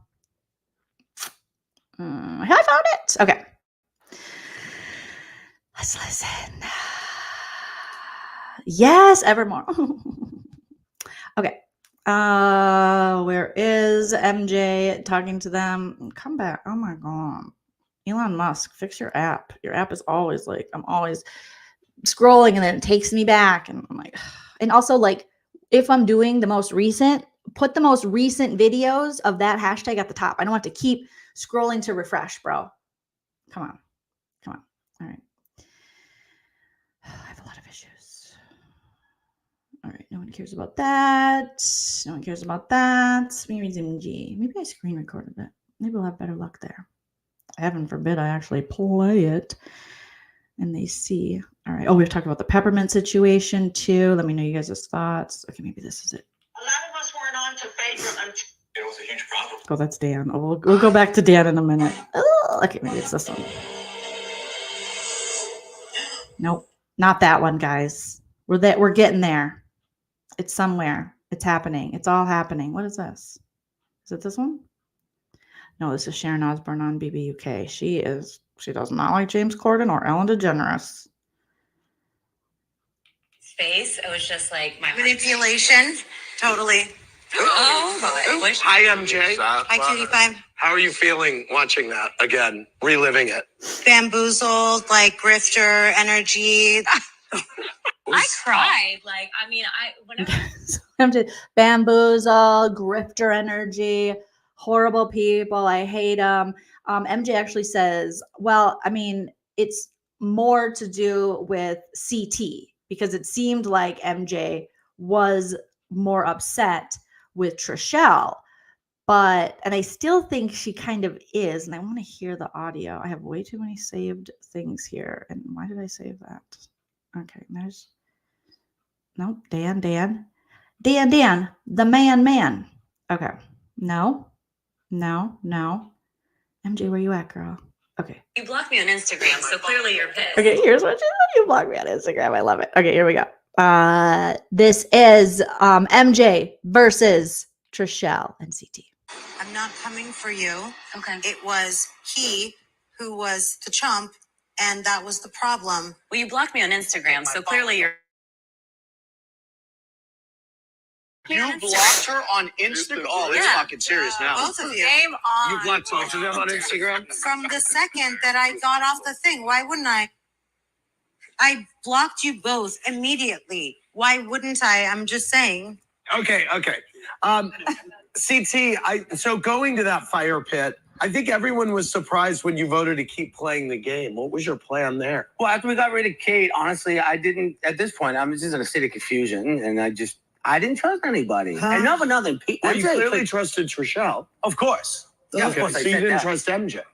No, honestly, I didn't. Right. Yeah, no. I mean, in all fairness, she played a flawless game. She was never in the hot seat. To me, it looked like she could probably be like the little mastermind behind all the other women, where it was just, I don't know, the game was too clean for me. Why didn't you vote for CT that final time? Because you and Trishelle would have won the game. Because it wasn't about the money. It was about loyalty. I didn't feel a connection with you, but I had the loyalty because I knew you were a faithful. And I don't regret my choices. I regret their choices for vilifying themselves. So she's still clearly I think she's a bit taken aback by just I am. how bitter you seem to be. But you shouldn't win, and you shouldn't be bitter about it. It's a game. I think that End of. actually the traitors were eliminated and the greedy people decided to make it a different game. I'm not coming for you. Okay. It was he who was the chump, and that was the problem. Well, you blocked me on Instagram, so clearly you're pissed. Okay. I understand MJ because I think, she needs this moment to like be upset, confront them. It's good TV. It's all that stuff. I think she'll get over it, hopefully. And she's never done a competition show like this. All right. But if it is truly he who is the chump CT, then why didn't you vote for him after he voted for you? And why didn't you work in that little circle with the three of you to be like, Trishelle, let's get him. Why don't you do anything? So I think it's a learning curve for MJ. She's mad. She's in her feelings. We'll let her be in her fifis for a little bit. All right. And John was just like, it's a game. It's a game. Little John in the UK boys, he was like, it's a game. He was ready to fight. I think John was like, he's watched Bad Girls Club or something. He's like, it's a game. It's a game. And he's not wrong. It is a game. It 100% is a game. But people are going to have your feelings hurt when money is taken from you. When you get as far as MJ did, it's going to take a little while. Did it happen in the fall? Yeah, it did. She hasn't really been able to talk about it probably with these people until right now. So I would have said, yes, I blocked you on Instagram because I didn't want to. I was too triggered and upset about what happened, and I just needed time to not see you. Now, there is a feature in Instagram where I think you can hide them because there's like tons of people I would like to block. None of you guys, if I follow any of you, but like other comedians and stuff, but it's like bad for business, allegedly. So I don't, but I do the hide. I do that on Facebook too, like hide 30 days. If they had like a hide for 3,000 years, I would do it just because it's almost, I like how they have that on Twitter too, is that you can just, they don't even know. Because if you block them, it's almost like you're giving them a sense of, they can go, oh, Jolene blocked me. What a bitch, she can't handle it. But if I just like hide you, then you don't know that you're blocked and you're just talking to the ether, all the crap. So yeah, John didn't care because CT won. It worked out. And John's like, I like this in America. This is fun. Steven says, unpopular opinion. I like when people take it personally. Block, block, block. I mean, it does add a huge element of entertainment. It's very Bravo-esque. It's very Housewives-esque. It's very Shaw's of Sunset. Obviously, the people who aren't used to competition shows are going to be much more in their feelings. I love when Janelle spoke up. Speaking of Janelle, shout out to Janie. We didn't get a lot of Janelle, which was too bad because I would have liked to see more Janelle. Her dress looks beautiful. But Janelle said, we don't take it personally. And I'm thinking, there was a time though, Janelle, where you did take it personally. All of you Big Brother Survivor people, we've seen you guys take it personally. We've seen you guys get in fights with each other. You've just been doing it for so long. Now you're used to it. So like Andy said, it's different cultures. It's the Bravo culture versus the competition reality show culture. So they're going to be more in their feelings when they play this, which makes it more interesting to watch. But I 100% agree it is a game. MJ will get over it. But she needed to speak her piece and she needed to be like, screw you. I blocked you. You guys played me. I thought we were supposed to be faithful to the end. I didn't know you could throw in a traitor aspect and then get me out of it just so you could keep more money and be greedy. But I guess that's what it's about. Now, if we have all people who are like that, I don't know if the show will be that entertaining because you don't get any of those moments where someone's like, oh, what?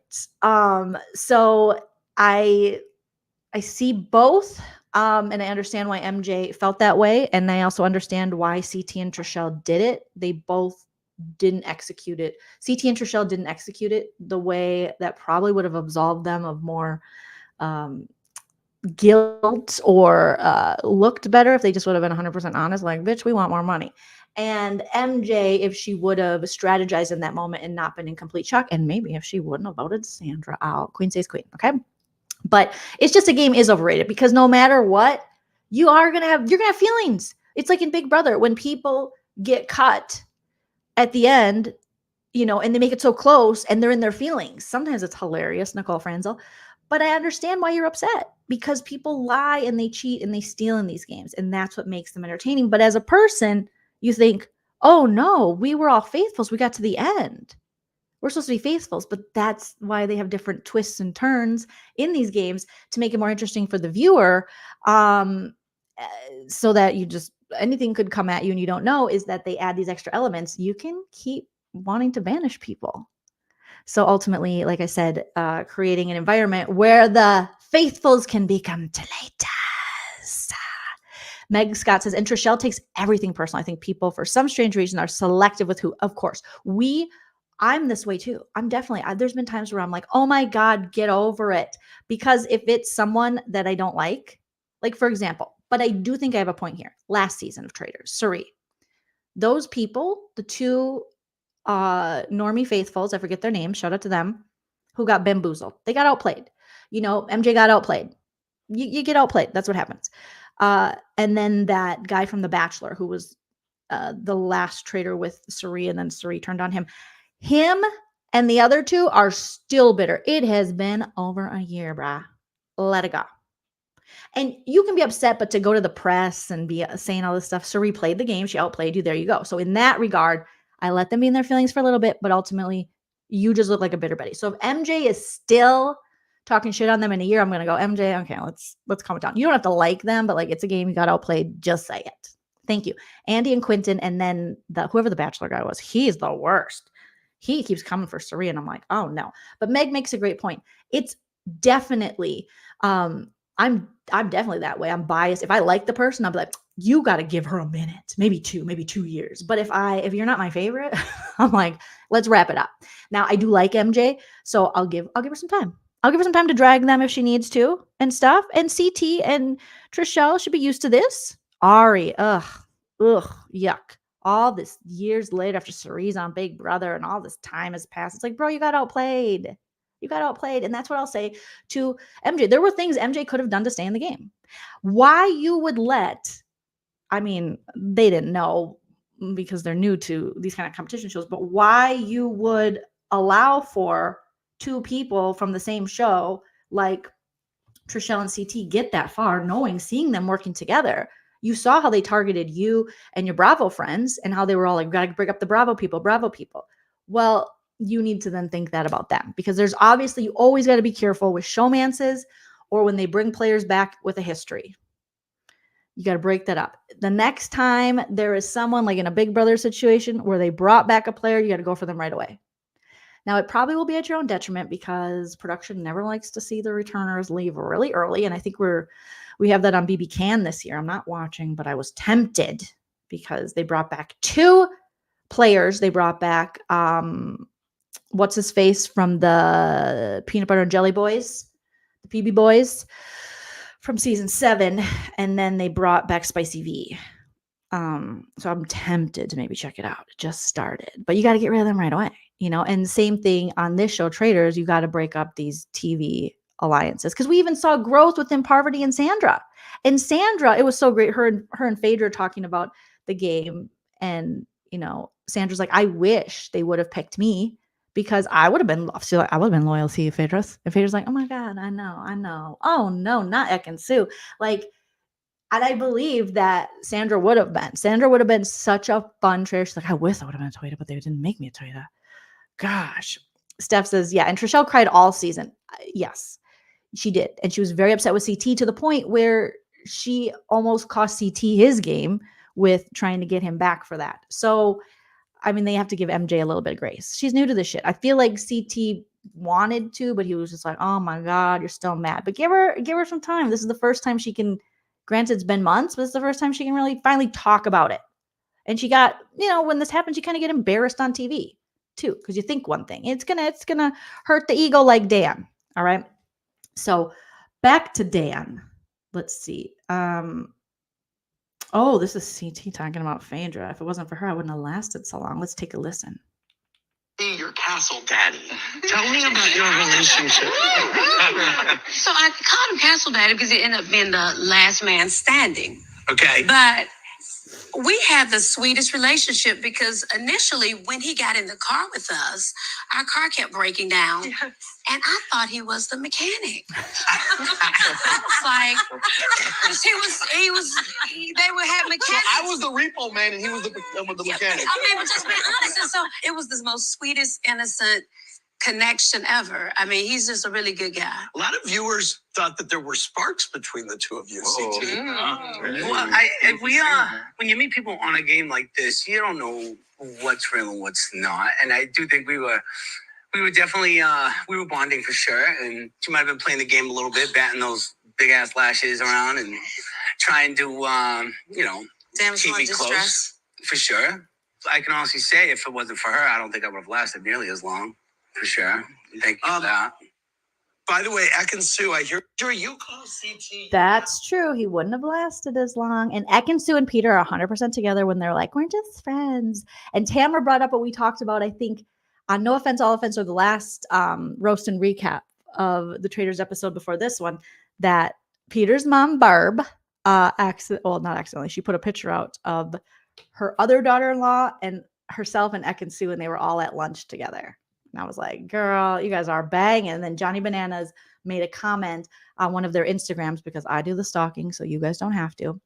And he made a joke about Peter and her, how they do different kind of videos together, like sexy videos. And I was like, oh, okay. So Ekin-Su's like, we're just good friends. And she's on the CBB UK right now. So I don't know how she's doing. I got to check in on that. But I was like, okay, just be together. I'm more worried about CT and Phaedra. I need them to be together. But yeah, she's like, I thought he was the mechanic. And then Johnny Bananas is the repo man. I love it. But CT's like, yeah, I could fix it. CT could probably fix anything you put at him, Yeah, Barbara's so proud. Barbara's Peter's mom is so cute, and she had the after party at her house. His parents had their little after party after the reunion, and Ekin-Su and him are definitely banging. So whatever they try to tell you, it's not true. Ekin-Su and Peter are love. Then we'll see what happens. Okay. Back to Dan. Let's see if we can listen to. I know it's cringe, but we have to try. Okay, let me see if I can find it here. Because Dan was just, like we said, Dan explaining why he got Phaedra out. I think I did. I probably screen grabbed this because I'm like, I got to check this out later. Phaedra, it was a huge problem. A lot of us weren't on to Phaedra until.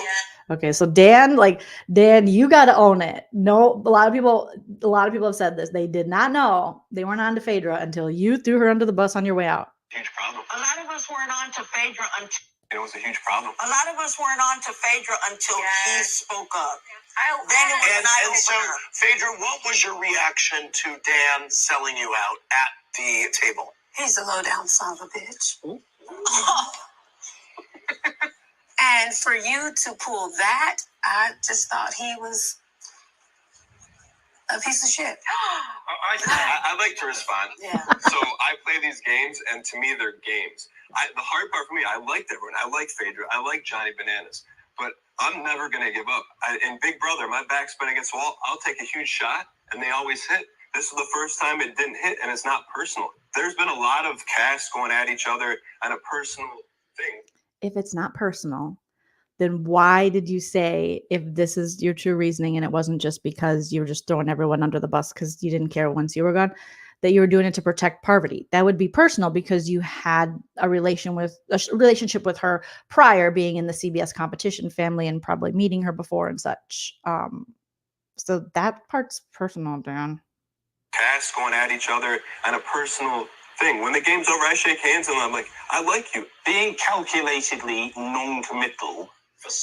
Yes, John. Being calculatingly non-committal for so long was your downfall in the game? Yes, UK John. The first time it didn't hit, and it's not personal. There's been a lot of casts going at each other on a personal thing. When the game's over, I shake hands and I'm like, I like you. Being calculatedly non-committal for so long was your downfall. Yeah, I made 100 mistakes.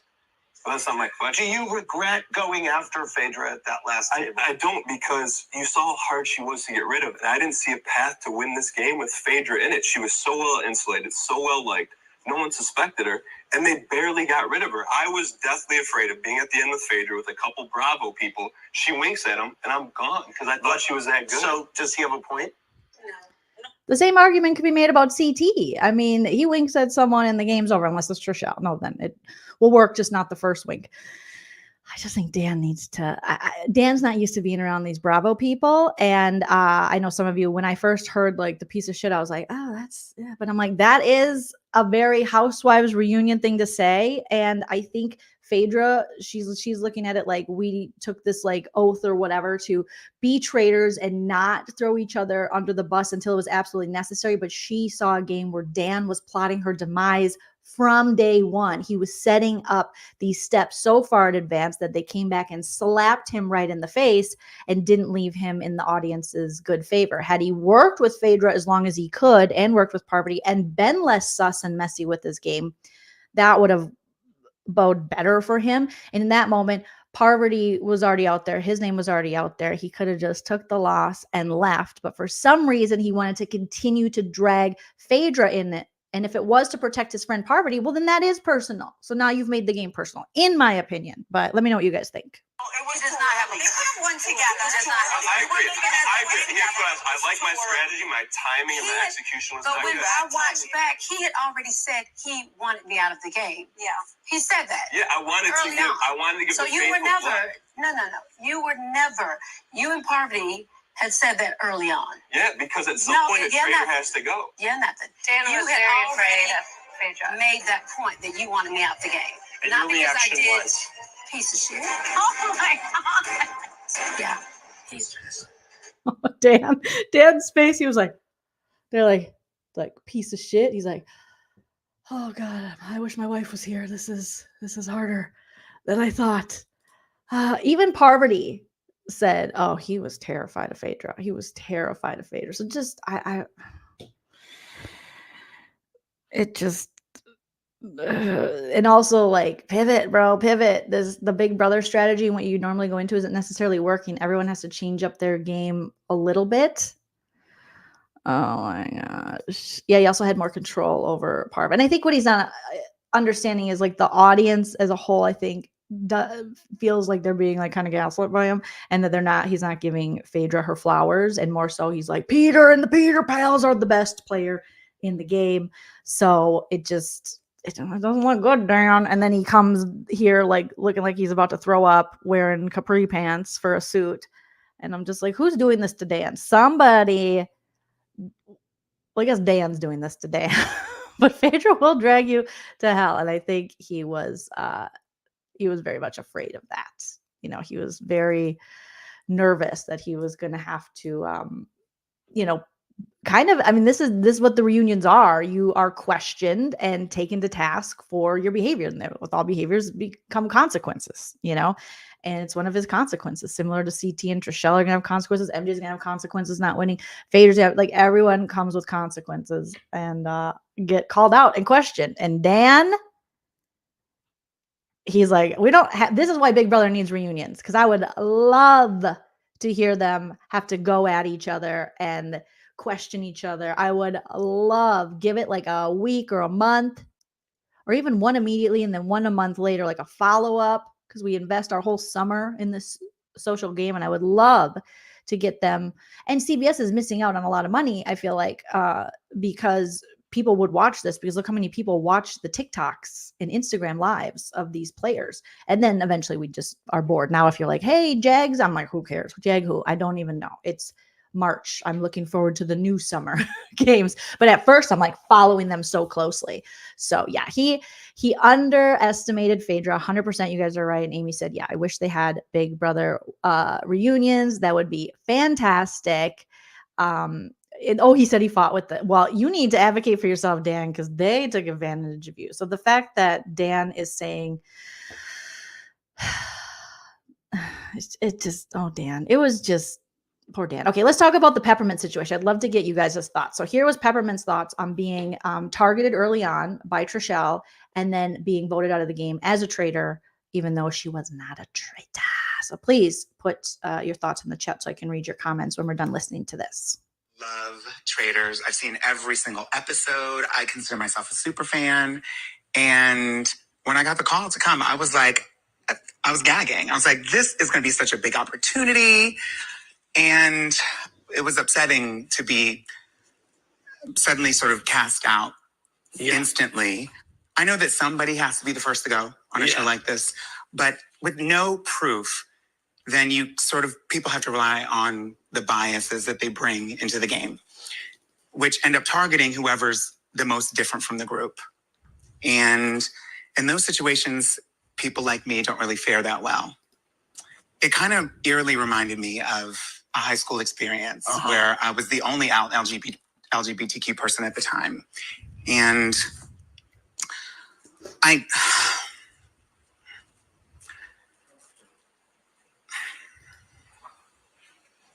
thank you. Yes, I'm a drag entertainer, but I am so much more than that. And in addition to this being like an opportunity for entertainment, I understand that with all of the anti-trans legislation in our country right now, this moment is bigger than just me coming to play a game. Yeah. Yes. And Take your time. most people don't know someone who's trans in their personal life, which means that they learn about how to interact with us from TV. And so I was heartbroken that I wasn't able to see that a little longer. Through. Yeah. Well, I mean, in your way, I think you did. Don't sell yourself short. Thank you. Andy at the end with that, don't sell yourself short. I'm like, okay, Andy. And Phaedra, take your time, baby. We also learned that Phaedra helped out the boxing gentleman, I already forgot his name, who left the game due to, he said, childhood trauma, that it was he was working through and it was triggering with the isolation of the game and filming. So I'm happy to see that I thought he was really fun to watch, even though I don't remember his name right now.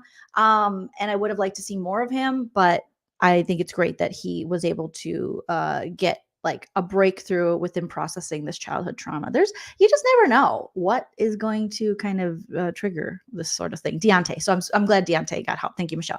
Now, as for Peppermint, I totally think Peppermint's reasons and her emotions toward this are 100% valid. I think she's 100% right when she says most people, I think, the majority of Americans, I would say, or a lot,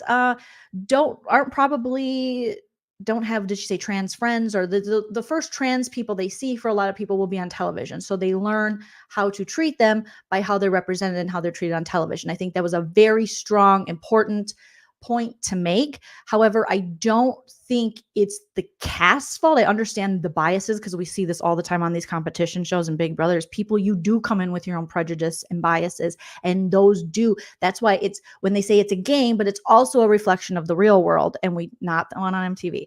But we talk about that in Big Brother because you are plucking people from the real world, asking them to live their life in a situation. So they don't just shut off the real world brain. You go into every game with the brain you had out there. So if you had certain prejudices or bigotry, then that is going to follow you in the game. And that may subconsciously or consciously affect your decisions and the way you play the game. Now, I think this is more of a failure on production. Why is there only one person from RuPaul's Drag Race? Why did most other people besides Max and Peter, did Peter have a friend? No, but why not? If you know that trans people on television are underrepresented as it is and could be targeted unconsciously or consciously due to, the biases we carry and the current state of the United States. Why would you only put one person in there? Why wouldn't you give Peppermint? I feel like the more people we see, or the more people from RuPaul's Drag Race, and it isn't just a war on trans people, there's a war on drag queens now too. Apparently if they read to our kids, they're gonna be gay. I think that production needs to do better with casting. And if they are going to, I thought this was a great cast, but just to leave Peppermint up there, I think it puts a lot of pressure on people who are underrepresented in the media when they're put up there to be the one. I have to represent this entire culture, these entire people, because I'm the only one we ever see. And I see this so much on the reality shows that I watch. You hear people like, I'm the first, Filipino player. There's never been a player like this before. So they can't play the game with the same privilege that people who, like myself, there's been tons of white women to be on reality TV. So if I'm on reality TV, I'm not representing all white women. I'm not even representing all Minnesotans, because you got Janelle there, but I think when, it's someone in Peppermint's situation, then you feel this pressure, and then they're not able to really play the game that they want to, because they got to think of all these external factors and how they're being represented, how they're being edited, and how this will affect the group of people that they're in. How will this affect the trans community? How will this? So I do understand as much as I can as like a straight white lady. But I can empathize and understand that is difficult to feel that much pressure and then to be gone so soon and have it be a show that you really like and be the only one from your show, like RuPaul's Drag Race, and you're already underrepresented as a trans woman, and now you're coming into the show and there's no one even from your show there, and you might feel it might trigger some things that she feels, hey, I already am kind of like the odd person out, and now I'm getting targeted early on. Now, what I will say game wise is you did say you were a traitor, Peppermint. So I think game wise, them putting, thinking maybe we should just get rid of you. Yeah. And as far as proof goes, you're never going to get a lot of proof in the traitors unless someone legit says, I am a traitor. See, here is my traitor badge. It's all based on people's feelings, hunches, relationship situations, which makes the game very interesting. I just think that she wishes she was there so she could represent her community. And she felt, it sounds like she felt very excited to be on the show she was a fan of. I love that she said a super fan. There's only been one season of this show, ma'am, but maybe she watches the other countries' shows. But I do understand that she was probably very excited. She wanted to represent the trans community. And so I get that aspect, but I think that falls on production and casting. Why only put one trans woman? Or one person from RuPaul's Drag Race when the LGBTQ community is underrepresented on these shows. So we're always going to be the minority pretty much. That's just my take on it. So I can see her side, but I also think that it's less of, people do come in with their own biases for sure. But I think they could have thrown her a bone and had, another RuPaul's person there or something. Oh my goodness. Colleen, Jolene always cheers me up on a bad day of constant pain. Oh no, from an autoimmune. But people like her keep me going. Colleen, you are a sweetie wife to CD. Thank you so much. And I appreciate you being here and sharing that with us. And also laughter is the best medicine. So hopefully we can all laugh and be entertained together. Because I know anytime if I'm laughing, I'm feeling better. I'm definitely feeling better. And if we have to laugh at these people, we will do it, Colleen. So sending you all the healthy, good vibes and the good feeling vibes and the laughter. Immortal says, why is it okay for Phaedra to be mad at Dan, but it's not okay for MJ to be upset with CT and Trishelle? That is actually a really good question. And I think that ultimately Phaedra will get over it too. I think the difference in the situation that people might see is that Phaedra and Dan, there was really no reason for Dan to do that. He was out the door anyway. So it was like he was throwing her under the bus for no reason other than to maybe save his friend Parvati, but he wasn't going to get the money. The game was over. His game was over.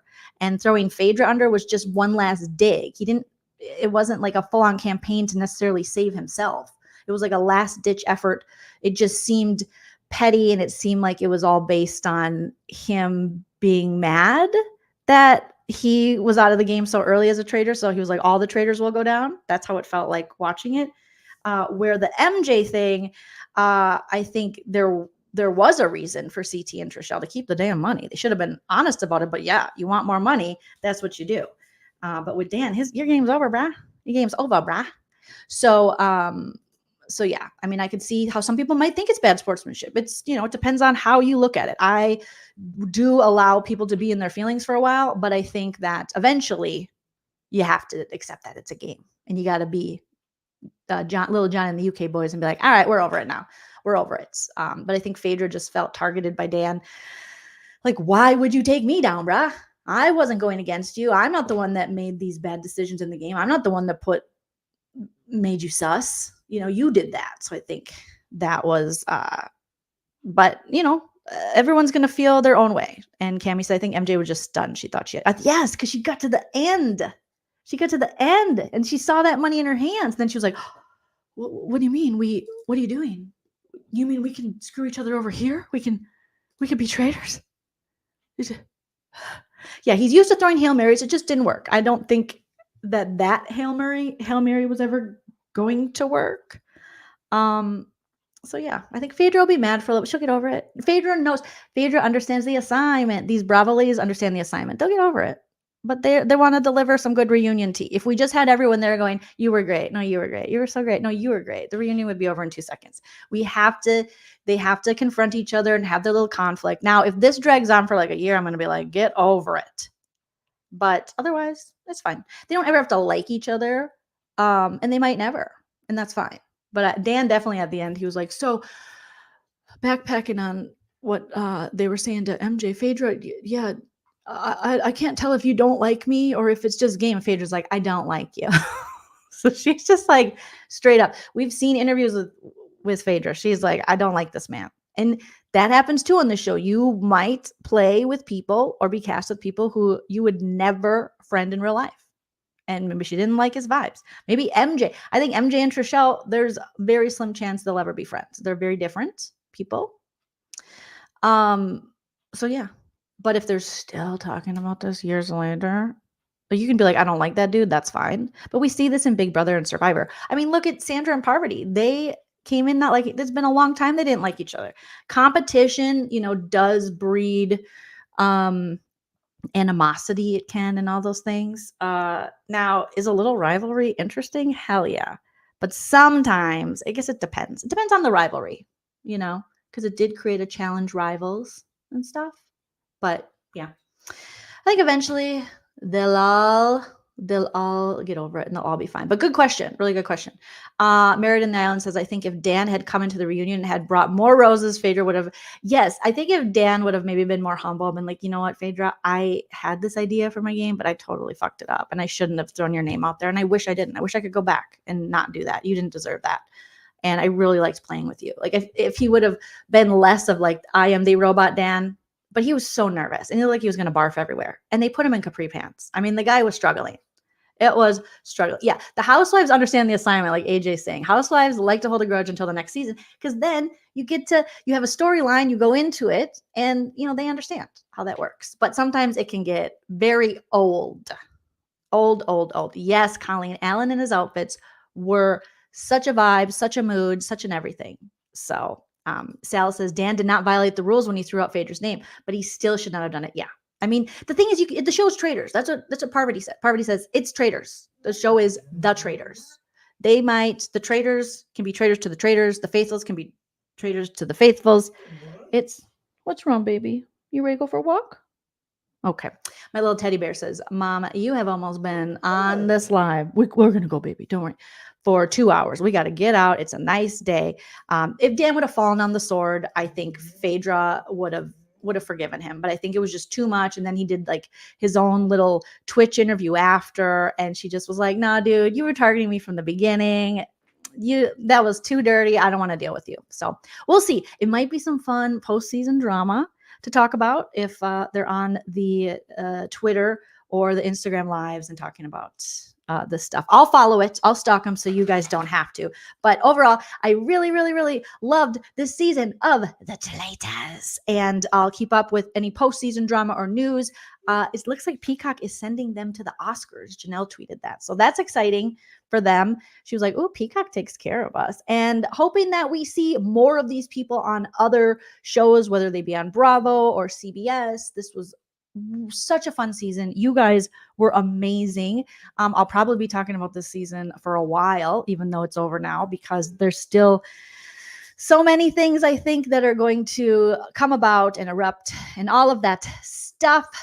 So make sure you hit that subscribe, hit the like. Shout out to all of my super chatters today. DGF, thank you so much. Says, I need to know which seasons of the challenge to watch and Sandra's seasons of Survivor. Clearly, Phaedra's seen Dan's whack post banishment interviews. I think she has. DGF, hit me up in the DMs and or email, whatever, and then I can get you a list. I got to think about which challenge seasons to watch. So maybe Steven can help me with that. Steven, if you're listening, DM me your favorite challenge seasons you think we should have DGF watch. But Sandra's seasons of Survivor, definitely watch those. She is amazing and so entertaining. Okay. Thank you, Pilar, for the super chat. Miss AB, Jay, and DGF again. Thank you to Betty for the PayPal. Appreciate you. Hopefully I didn't miss any Venmos or Cash Apps. But yeah, you guys, I'll be back later. I got to talk about so many things. No offense, all offense. I got to throw in a couple members live. So feel free to check out my membership and my Patreon, and I'll let you know when I do those just for you guys. I got to go take the dogs for a walk, but thank you again for making this season of The Traitors so much fun. Okay. Don't get murdered. And like I always say, you guys enjoy yourself because it's later than you think and you might get murdered. Bye.